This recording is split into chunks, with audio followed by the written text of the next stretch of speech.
justice law and order sector in Uganda is rated as a huge success and regional flag bearer in policy and strategic coordination in justice and law enforcement reforms. We now bring you the highlights of the year under review.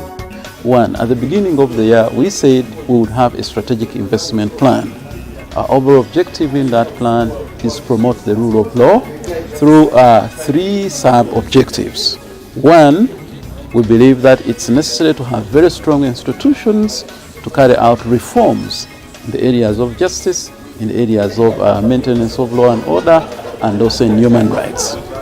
The second strategic objective related to deepening access of our services to the community.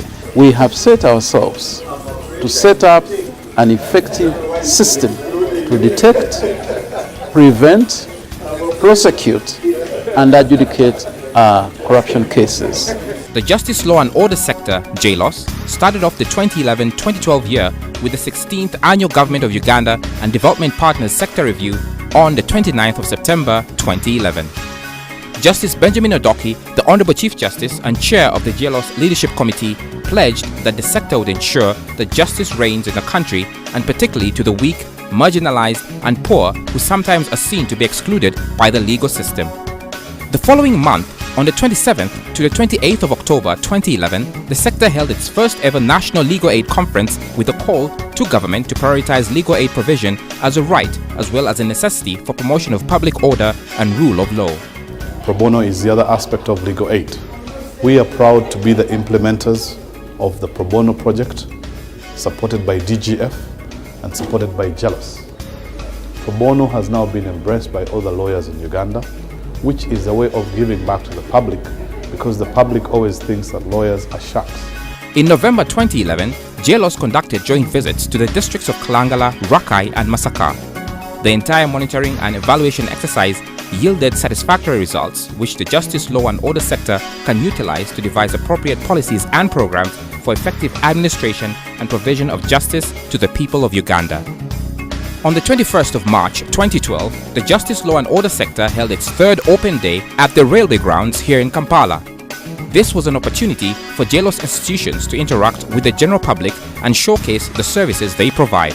Soon after, the open day was followed by a hugely successful 6th National JLOS Forum, which was held on the 22nd of March 2012. This was the occasion when the sector launched the third Strategic Investment Plan, SIP3, the pro-people strategy that provides a platform upon which JLOS institutions and all stakeholders shall harness their 5-year programs, strategies and activities. The JLOS SIP3 is being supported by the Government of Uganda and partners like Ireland, Netherlands, Norway, Denmark and United Nations agencies. On the 18th of July 2012, the Justice Law and Order sector held a national workshop to validate its report on traditional justice, truth-telling and national reconciliation. Participants in this workshop discussed the relevance of this report to Uganda's pursuit of justice, accountability and reconciliation in light of the historical and political developments stemming from armed conflict in the country. And just when we thought it was all over, on a cold Sunday evening of August 12th at the London 2012 Olympics, one man from one of the JLOS institutions rose to the occasion and against all odds won Uganda her first gold medal at the showpiece event in 40 very long years. National salvation indeed. The Justice Law and Order sector is proud to have Assistant Superintendent of Prisons Stephen Kiprotich in its ranks through his dedicated service in the Uganda prisons.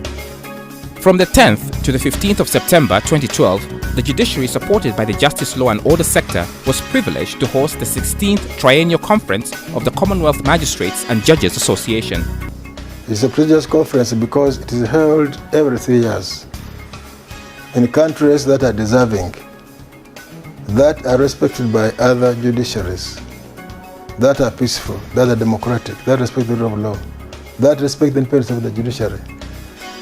The sector has put in place bottom-up measures to empower people in Uganda to assert their rights and demand their entitlements from JLOS institutions. The guiding spirit is the 3 C's: communication, coordination and communication. We believe that if the institution practice those 3 C's, then all those problems which arise during administration of justice would be minimized or at least done away with. And I can state clearly that we have achieved a lot through the 3 Cs.